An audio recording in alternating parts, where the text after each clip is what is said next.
पीसत गौरा बानी परेशान हो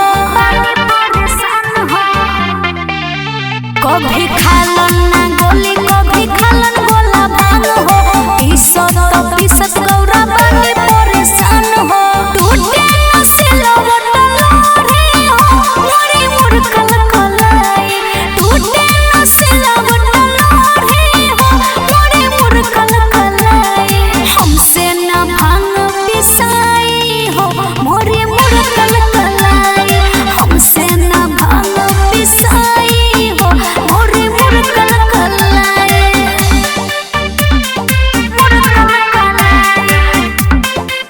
हमसे न भैया पिसाई हो मोरी मुरकल कलाई अपने भी खालन भूत